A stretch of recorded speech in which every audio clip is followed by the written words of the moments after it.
Well, hello everybody, and welcome back to another episode of the Ricecast. My name is Anthony Russo. I am here with Dr. Pastor Willie Rice. Pastor Willie, how are you? Doing great. Good to be with you today. Did mine eyes deceive me, Pastor? Or was there a grandbaby in or around the campus in the last yes, few Stephen's days? been in town this week, and so he's been preaching our spiritual emphasis week at Calvary. That's right. And so he and Mary Stewart have one of our 6 grandchildren, Amos, and Amos has been running around like he owns the place, so that's pretty good. I passed by one door and I looked. It's Pastor Willie holding the baby out there. Yep. That's a fun week. It's got to be a fun week of work. Yeah, it's great. They've been staying at the house, and Stephen's done a great job preaching, and we've had a great spiritual emphasis week. And a lot of people know, just kind of a life change announcement, he's actually leaving where he's been the last 5 years at Salt Church in Gainesville, and will be becoming a campus pastor with Family Church down in South Florida, in the West Palm Beach areas where Family Church is headquartered. And they're opening a campus at Jensen Beach, a little bit north of there. Okay. So he and Mary Stewart are in the process of wrapping up their time in Gainesville, where they've had a great ministry, and headed down to South Florida. And so we're very proud of them. Man, he gets back near to the beach. That's what I'm hearing from. You know what? choice. They love that. They've loved their time in Gainesville. Sure. But the one thing about Gainesville, it's about as far away from a beach as any place in Florida geographically, and they're excited to be in Jensen Beach, right there on the Atlantic coast. Yeah. And one of those kind of similar to what we've seen happen at Seminole Crystal Beach, church that had declined and called Family Church, which is one of our churches in our network, great church, and they called them and said, hey, we want to be part of that network, and so they're opening that campus. We're kind of relaunching that church, and we're excited about him taking that opportunity. That's so fun. You know, it's not to say the swamp isn't lovely. The swamp is lovely. It's a lovely place to go take swamp. the kids out to the swamp, bring the umbrella. It's great. Yes. But the West Palm beaches are okay too. That's right. The beaches, and they would concur with being able to be at the beach. And they've loved, again, their time in Gainesville. It's a great place to live. Yeah. And they've loved the ministry with college students. And I think he's ended these last couple of weeks. He teaches the midweek college service, and they've been having 600-700 kids there on Thursday night. So he's done a terrific job. We're proud of him. A lot of kids have had their lives changed, and now next step for him, and I know Calvary, entire Calvary family, kind of feels like he's one of ours that we sent out, and we certainly feel that way, obviously. So we're proud of him, as we are all the people that we've sent out who are serving. Yeah, and definitely. Back to the purpose of why he was here. Be praying for Calvary Christian high school students. I know this week they've been, Dr. Burhow and Amanda and Kyle have been pouring into them, and they've been in this is their spiritual emphasis week. And they shared with our staff just some really great, encouraging things that are happening among the student body. And so definitely, would encourage our church family to pray for the students as they get Absolutely. Continue in prayer, and it's just something we can be thankful for. And I'm so grateful for David Kilgore's leadership and all of our faculty that just try to keep the main thing there. We want to do outstanding education, present outstanding athletics, arts, all the things that we do so well. But we understand that it's first and foremost about the kingdom of God and helping these students hear the truth about God's purpose for their life, be exposed to the gospel, and even as they prepare for their future studies and ultimately their careers. So we're very grateful for our school. Just in some housekeeping things here, too, we started talking about the beach this coming Sunday, beach baptism, always a big Sunday, always a highlight. And we may have people listening to this who need to be baptized, need to be public about their commitment to Christ. We always have people who have been in process of making that commitment. They've made it or they're ready to make that. And so it becomes a great weekend to really encourage people to step forward, make that commitment, and if they have not been biblically baptized, to do so. And this Sunday should be, as it always is, a great time. Mm-hmm. It's beautiful out there, great time. It just is so special, really, every time you do it. Every time. I would think being a part of a church for a long time and going out to a bunch of them, they'd start to blur together. But really, Genuinely, every time we go out there. It's always such an enthusiasm. People are excited. The people getting baptized are excited. The families are excited. And so it's just a wonderful time of celebration. And, it's I think 6 o'clock is the schedule. And so you get out there. It's not quite as hot as the middle of the day and toward the end of the day. And then to baptize. And if you want to stay behind and see the sunset, you can do that. Yep. It's just going to be a wonderful time. I remember when you were with the group in Israel for the Israel trip, I think there was some baptisms that went on in the Jordan River. Right. And I remember looking at them and going, that's nice. But I got to say, San Key, very pretty place to get baptized. Yeah, and the Jordan River is a fun thing. People do it for sentimental reasons, and so in some ways that's not really biblical baptism. People are kind of just enacting that, and it's like somebody doing. I always explain it's like somebody doing a wedding vow renewal. Occasionally, I think we had one person that was actually being baptized that time, but for everybody else, it's more of an enactment kind of a renewal, and that's fine.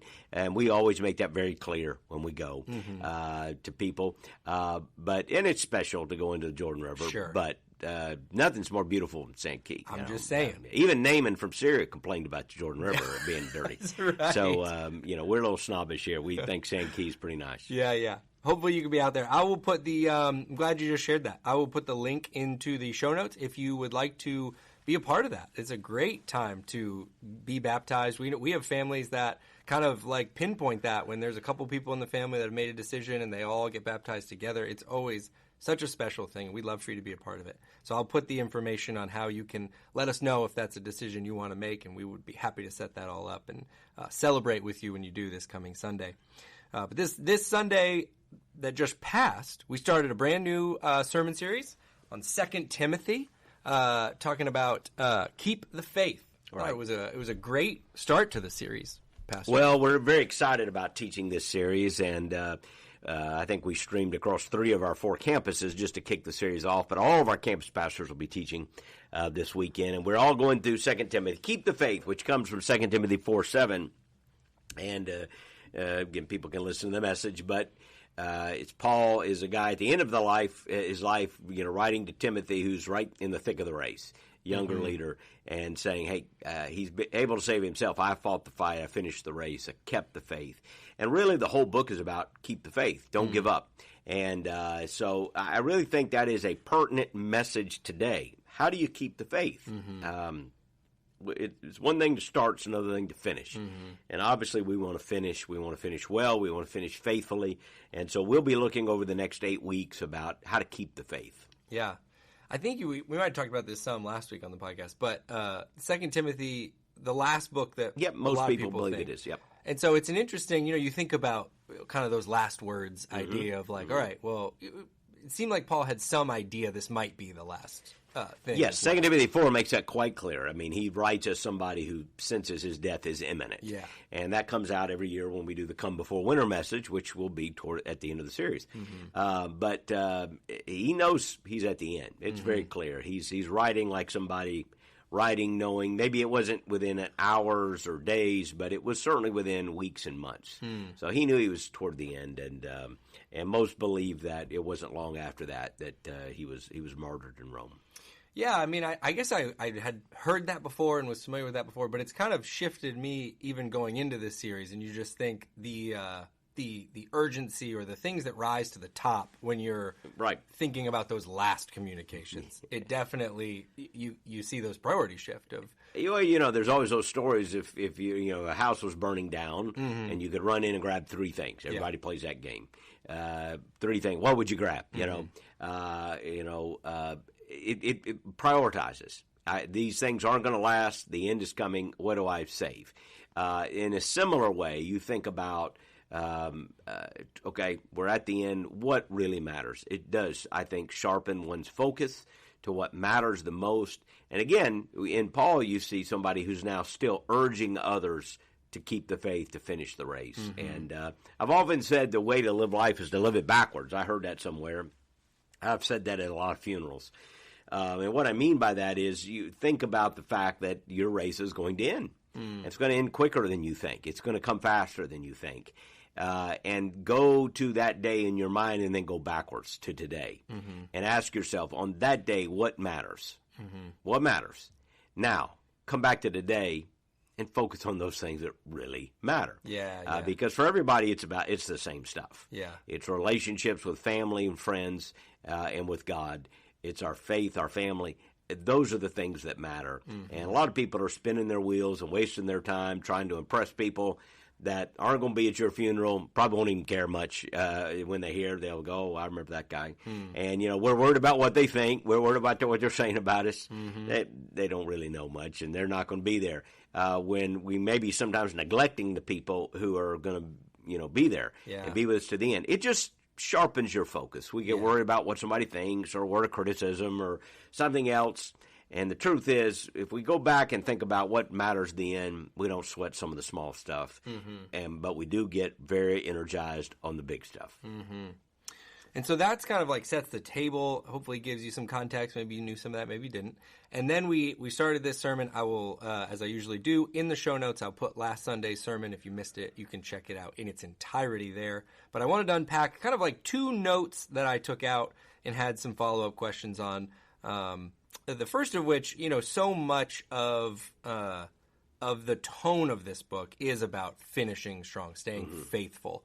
There's a longevity, endurance, like the perpetualness of this. Right. And it seems to accompany, sometimes explicitly, sometimes implicitly, that not everyone will do that. Right. That it's common, that will not happen by everybody who's currently serving around you.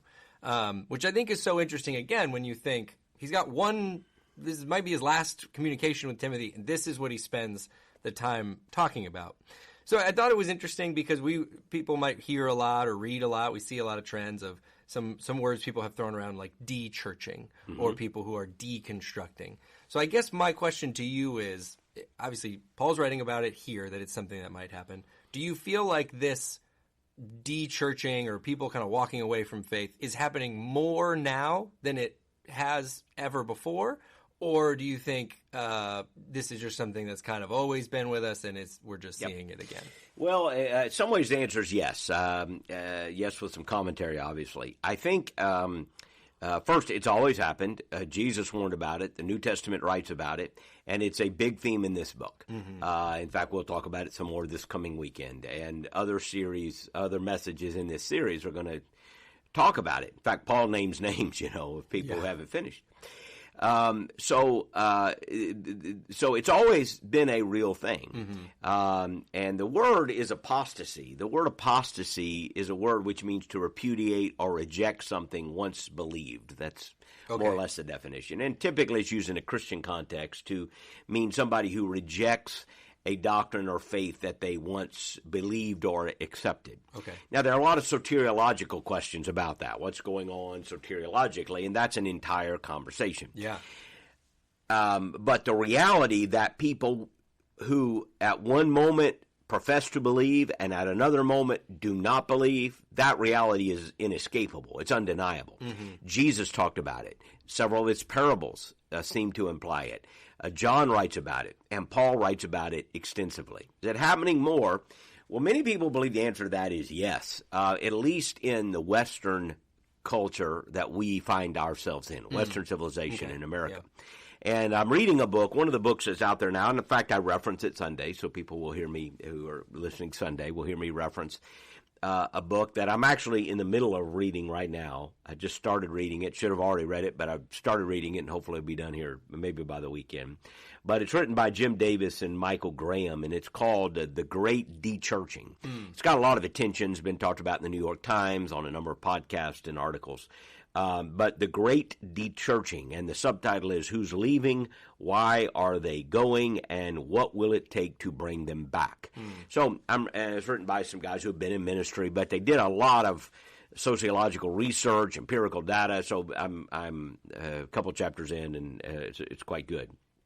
And the answer that they would say is yes. It is increasing. In fact, they give some statistical data that one of the lines that jumped out, again, I'll share this Sunday, is that some 40 million American adults who once went to church have stopped going in the last quarter century. That was a attention grabber.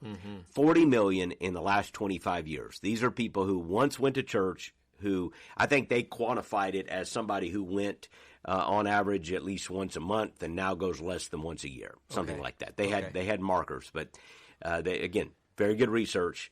And they argue that that is more people who have left the church in the last 25 years than who came to church in the First Great Awakening, the Second Great Awakening, and the Billy Graham Crusades combined. Oh, wow. They say if you go to the times, and by the way, when you want to talk about where America kind of went to church, First, Second Great Awakening, they give some data on this. Like we all think back in the founding of America, everybody went to church, 90%. Actually, the numbers are less than 10%. And then they give some data on what happened in the First Great Awakening, the Second Great Awakening, how that just exploded. It went up. And then they also argue, I wasn't aware of this, the first decade or two after the Civil War was over, there was this huge churching of America. It was like the number just spiked. So when we think about the huge numbers of people in church, there were moments in American history where that wasn't true, and then boom, it became true. Yeah. We are seeing that in reverse right now. The last 25 years, this massive number of people who, at least, regardless of what they believed or whether they're actually saved or not, those are deeper questions. But we can track, they went to church, they're not now going to church. Right. That is a massive shift, and we don't notice it because we're like the proverbial frog in the kettle. Yeah. We don't notice it because you're in the middle of it. But they're saying this is a massive historic cultural shift that is taking place. You can see it in Europe. You kind of see the finished product, where very few people are actively involved in church. It has a Christian history, but all the churches are nice and empty.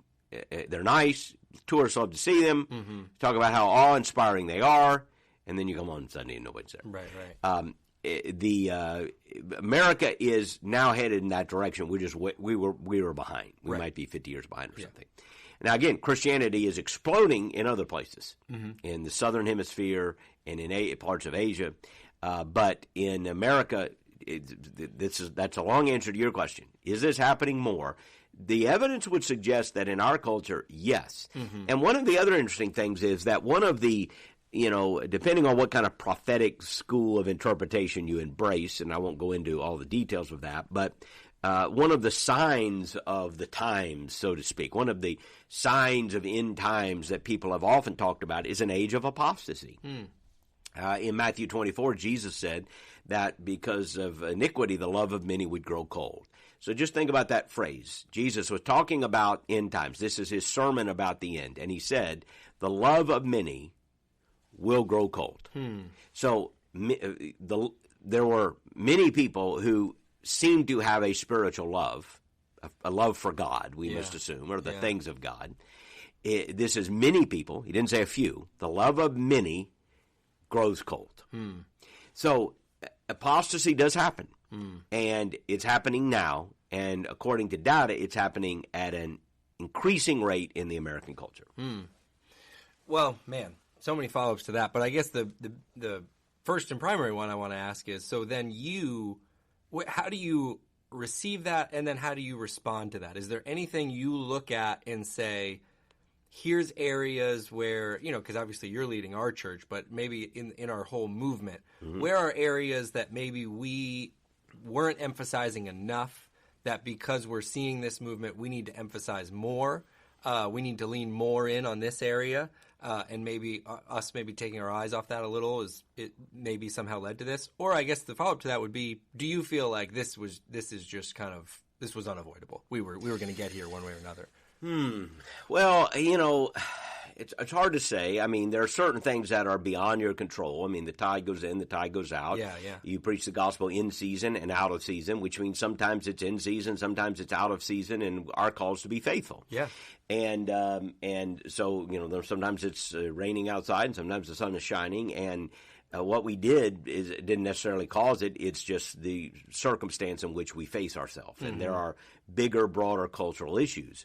Yet, on the other hand, when you think about what are we to do, how are we to respond, we can't just, part of our response, part of preaching it in season and out of season is we don't just shrug our shoulders kind of like, well, we couldn't control that. Yeah. And to look at things that may have caused it.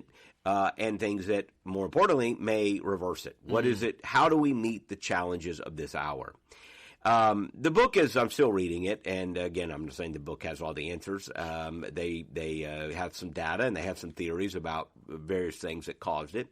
And again, it's kind of a little, maybe more than we can go into, but maybe we come back and it wouldn't be bad to maybe do a book review on podcast here a week or so, kind of come back. Yeah. Because it's a fascinating book. But I'll throw out one thing. Okay. I think when I look at the last 25 years, roughly the time span that the authors were talking about. So let's go back to that, and I would even push it back further than that. But they're saying 25 years. So I'd almost go back and say what's happened over the last 40 years. Okay. One of the things in the last 40 to 50 years that I saw when came of age, was highly influenced by, was what is known as the church growth movement. In the latter part of the 20th century, there was this magnificent emphasis on church growth. It was, I ran out of count how many books are written, how to grow your church. You went to seminars, how to grow your church. And in fact, you would have believed in the latter part of the 20th century that we're about to enter a golden age of church attendance because churches seem to be growing so fast. Yeah. And we had these huge mega churches developing overnight, these philosophies of church growth, and people were adapting those strategies in mass. Traditional churches were changing everything they did to become more like Church X that had become so large and influential. And you're just almost thinking, hey, as soon as all these churches are doing similar things, we're going to, church attendance is actually going to go through the roof in America. Right. And actually the opposite's happened. And I think you would be blind not to look at what we did in the last part of the 20th century and ask yourself, did it work? Did it work? Now, again, sometimes cause and effect are not connected. What you did isn't necessarily producing what you see because there are other factors at work. In fact, sometimes what you did may have prevented it from being worse. So that's why you got to dig and look at the data. Yeah. And I'm not throwing out the baby with the bathwater. There are a lot of things in the church growth movement. I've talked about this, spoken about it, thought about writing about it. Maybe something will come up there. I don't know, but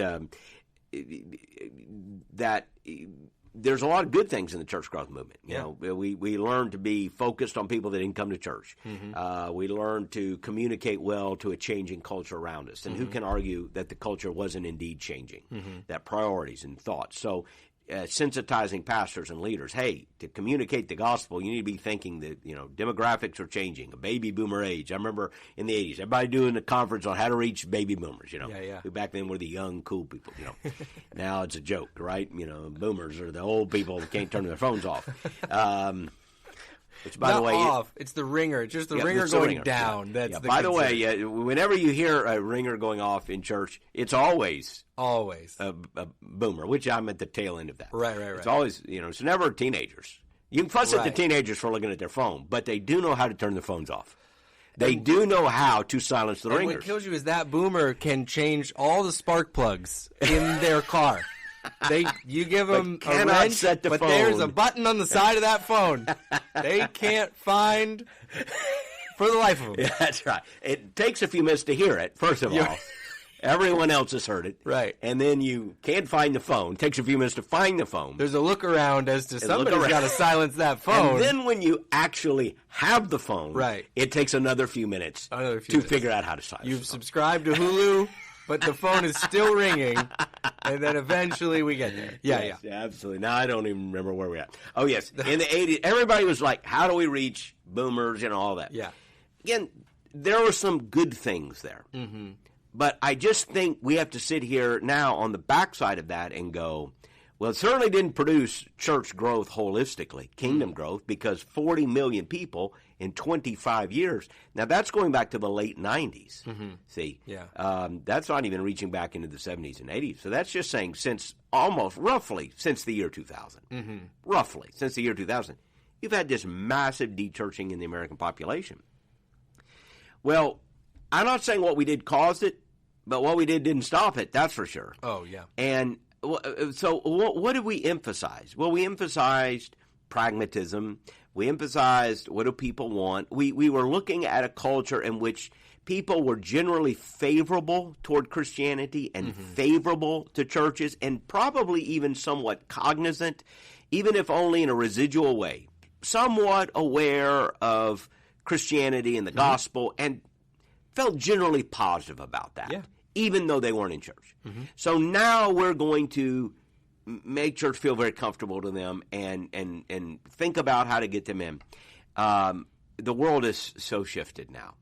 And did what we do cause – I don't know that it caused it, but I think in the very time where the culture was shifting and we needed to be articulating what we believe and discipling the people – think about – how America would be different if the 40 million people who had left had not left. So we're not talking about any progress. Let's say we didn't gain any other ground than we've already gained. Yeah. But 40 million more people in America were in church today, actively engaged and professing faith and following Christ. What if even half that many were? What if 20 million? What if 10 million were? Be a massive societal difference. Yeah. So what you see happening in society is what happens in this vacuum. And what does that tell you? We didn't even keep the people we had. And what it tells you is we didn't disciple our own kids. So in this effort to pragmatize the church, in this effort to be practical and sensitive to people who we thought would be interested if we were just a little bit cooler. If we wore jeans and had a band and served coffee, we would get them. And you know what? I'm all for, I wear jeans often, we serve coffee, and I'm not against any of that. But it didn't seem to help us disciple the 40 million who are here. And so what we've tried to do, and we're just one, church in this whole thing, and we're not immune to these societal trends. Yeah. No one's suggesting that we are. But I think it's why we have over these last few years come back to say, you know what, we have to be about depth and discipleship and training and chasing the cool factor, or that no one thinks you're cool anymore. That's the reality. No one in the culture is looking at a church going, that's cool. In fact, your message seems weird. It seems controversial. It seems countercultural. Yeah. And I think you almost have to embrace that. We're the counterculture. We're the ones with a sexual morality that is distinct from the culture. We're the weird ones who think you should love a person and be faithful to that person and committed to that person, and only have sex with that person when you've made a lifetime covenant with them. That sex outside of that is a violation of God's plan, that there are only two genders, there's only one definition of marriage. All that is countercultural. We have to, it's almost like quit apologizing for that and actually say, no, we are the countercultural group. We're actually the sexual revolution now. And that's just one issue. And I think when you look at some of the people, this was brought out, and I'll reference an article even this weekend, but a lot of these people who have de-churched are now looking back to say, I didn't really believe all those. I wasn't sure the resurrection was true. I wasn't sure the Bible was true, which means they were never really being taught that. They were never being challenged and discipled in that regard. We were too busy giving 7 steps to overcome stress, and 5 steps to have a happy marriage. And we all need to overcome stress, and we all need to have healthy marriages. So I'm not knocking that. Right. But if that's all you're talking about, that is life application lessons, and the pastor's sermon could have just as easily been given by Dr. Phil or Oprah. There's no gospel, there's no doctrine, there is no call to die to self and follow Christ, then we kind of get the results we have gotten. So I think when you ask me, how do we respond to the great de-churching, I think it's go back to 2 Timothy. I think it's go back to what Paul is saying to Timothy and to say, what does it mean to keep the faith? And you're going to see what Paul says. It's about emphasizing sound doctrine. It's about emphasizing character. Those kinds of things are where we need to go, not kind of the feel-good stuff. Yeah. No, I think it's so interesting how, this series we're in and that conversation do feel so connected. Because I know to me, you mentioned at the top, hey, starting is great. Starting is fun. But it's the finishing that's difficult. And I can say certain contexts that I grew up in the church, there was a lot of emphasis on starting. A lot of emphasis on starting. And just not as much once you got started, it was like, great. And we should make a big deal about starting. Baptisms, we make a big deal. We talked about beach baptism. That's like a start. That's a big deal. It's worthy of the celebration. Yeah. But if the only thing we focus and count and celebrate is the starting, we need to be teaching people how to finish. Yeah. And we're trying to figure that out like everybody else. Right. But it's the finishing that determines whether. Now, you want to get into a theological conversation and talk about it soteriologically. It's the finishing that determines whether the starting was genuine and authentic. And again, I understand. I'm aware, and some of our listeners are aware of the soteriological conversation. That means our understanding of salvation. Yeah. I know you know that, but some of our listeners, what is our theology of salvation? Right. I think a proper understanding leads to the conclusion that the finishing faithful is what determines whether or not the conversion was authentic and genuine. A lot of superficial conversions. Jesus talked about how the seed, 4 types of soil, and one of those rejected the seed, but one of the soils was shallow, and the seed would spring up, and you see the plant, and then the sun comes up, it gets hot, and it withers and dies. And, again, so setting aside the soteriological questions, obviously what Jesus is saying is some people start and do not finish. Right. Yeah. And that's kind of like, so that becomes the second part of the question is, and it was interesting too when you were talking about the end times passage, because in that he talks about the heart of some growing cold. And in this passage, they talked about a rekindling of the fire, which I thought is just an interesting word picture, similar in both of those. But the question then for us today is, how do we stay on guard against falling away? How do we finish strong? How do we keep the faith? And one thing I thought was interesting, as I mentioned, the whole sermon will be in the notes if you missed it. But you talked about how sometimes a timidity or I think the word they use here is fear, and you kind of unpacked it that you could call it timidity about your faith can be a sign that your faith needs rekindling. Well, there's so many fantastic verses in 2 Timothy that, again, as you read the book, you go, oh, I've heard that. Oh, I've heard that. I've heard that. And now it's nice to see them in the context. One of those, it's verse 7, God has not given us a spirit of fear. And so you'll hear that quoted quite a bit. God's not given us a spirit of fear. Now you see it, though, in the context. Paul is writing to Timothy, who he's exhorting, his younger man, and he's exhorting him to stay faithful, to finish the race. And one of the things he says to him, look, God didn't give you a spirit of fear, but of power and love and sound judgment. So what is he saying there? Maybe there was, again, it doesn't come across like a stinging reproof of Timothy. Timothy was one of the most faithful mentees Paul had. He was faithfully serving at his post. But yet it does seem maybe Paul had seen so many fall away, and maybe Paul had seen something even in Timothy's own life, and he's just reminding him, God's not given us a spirit of fear. This is not the word for fear that is most often used where it can be a healthy fear. This is a word that is almost like a soldier deserting his post. It's an unhealthy timidity. It's someone shrinking away from duty. It's almost like insecurity. It's almost like that. But in a negative way, you know, or in a very negative way.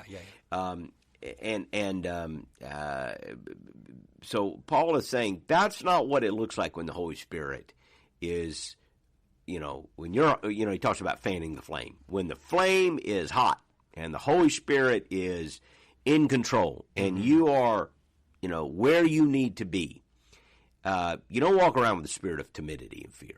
Intimidation. He talks several times in that passage. Don't be ashamed. Yeah. Don't be ashamed. Don't be ashamed of the gospel. Don't be ashamed of me. Right. So, you know what? Where are we ashamed? The truth is that most of us look at it, there are moments where we kind of shrink back. We're a little ashamed. There are moments when maybe we're ashamed to be identified with the church, when when its reputation is being pounded in the culture, maybe, or our belief system is being ridiculed, and we're somewhat, ashamed. There are students maybe who go to secular classrooms where Christian faith is ridiculed and lambasted, and the professor might say, is anybody here a Christian? And a person, it's very difficult for a young man, young woman in that moment to go, yes. You don't really believe the Bible, do you? Like, do you really believe the Bible? Yes. It can be very difficult to do. In some ways, maybe it's less obvious to us. Some of us are just ashamed when we're having conversations with neighbors or friends. We really don't want to be marked as those kind of people. Like that person goes to, you go to that church. And people will say, hey, if you go to that church, you guys actually believe the Bible, or you actually, take it seriously. Yeah. So, like all of it, not just some of it. And there can be a shame, like, I just want to, slink back from that.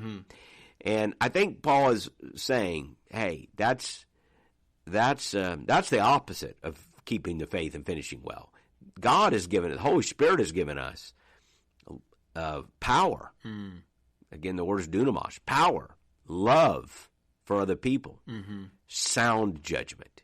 This is what it looks like when the Holy Spirit is in control. Yeah. This is what it looks like when the Holy Spirit fire is raging in your heart. There's power. Power is influence, by the way. And so we have a negative view of power because we think of power-hungry people and so on. Power is just the ability to change things. Right. That's what's power. Power is the ability to change something by what I say or do. And power is obviously, we all know power corrupts, absolute power corrupts absolute. We've heard that. Well, power does corrupt, I would say, if it's divorced from love, which is why that verse says power, love, and a sound judgment. Love means we care about other people more than we care about ourselves. Right. Love means our values are beyond what is personally convenient and comfortable. So this power is coupled with love. So as I said Sunday, power without love becomes dangerous. But love without any power or influence becomes kind of empty sentimentality. Sure, yeah. If you're a parent, what do you want? Power and love. You better have some influence to change things in your child's life. I mean, without power, you can't protect them. Without power, you really can't teach them. Power is this influence in their life. So you want power, but you want it to be motivated by love for them. And then sound judgment, knowing the right from the wrong. This is what it looks like when we're where we need to be spiritually. Yeah. And I loved that word just as a, because sometimes and this came up on Sunday too, we're not as sensitive to the drift. There's these obvious markers in people's lives where you're like, oh, this person did this kind of life-altering, terrible decision, and that's when things kind of unraveled.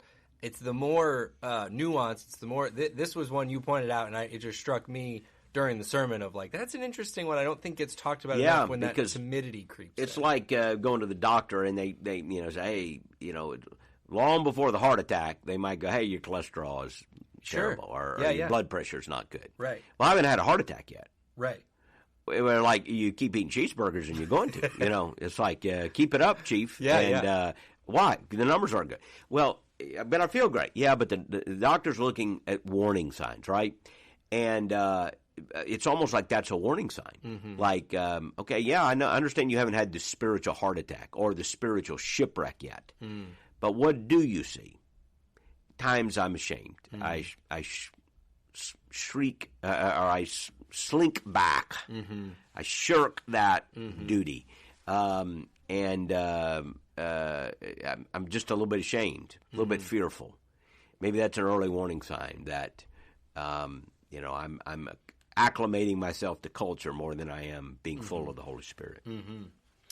Yeah, it was a great start, and it's going to be a really great series. I think we're all looking forward to these next couple of weeks. And like we said, Sunday we'll do the second week of this series. We got the beach baptism Sunday night. All kinds of fun things coming up in October. We got Women's Night of Worship and the Word coming up.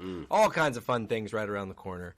It's just never a bad time at Calvary. I can't get tired of saying it. There's always fun stuff going on.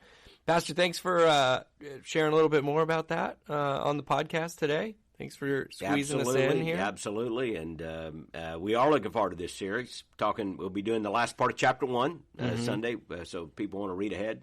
2 Timothy 1:13 through 18 they can read. There you go. Get ahead, and we'll be looking for, hopefully have a great crowd and a great group as we reverse some of that trend. Some of that 40 million need to get back in church, right? And all of us who are going, we need to be there. Part of why we need to be there is to keep that fire going. So that's right. Hopefully we'll see a lot of folks Sunday. I'm going to give you one last question before we go. Pastor, are the Bucs going to the Super Bowl? No, they're not going to the Super Bowl. But no, they're not. But they did win the first game. They won the first game. They won the first score. 1-0. Half the teams are not. That's right. So half the teams wish they were us, and everybody feels sorry for the New York Jets, don't they? Oh my goodness, with Aaron Rodgers. I don't think I've ever seen something quite like a whole off season. No. Can you imagine where would you have been when Tom Brady comes fourth play?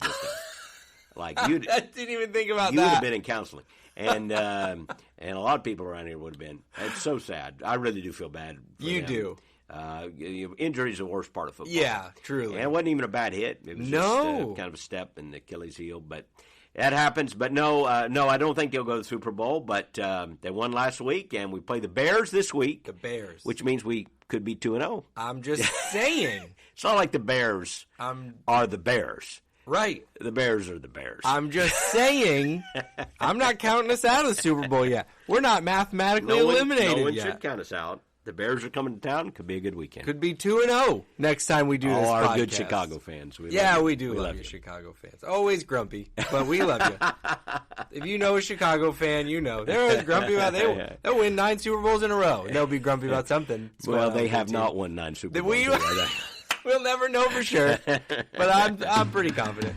All right. Well, listen, we love you. Thank you for listening to the podcast. We'll be back here with another episode very soon.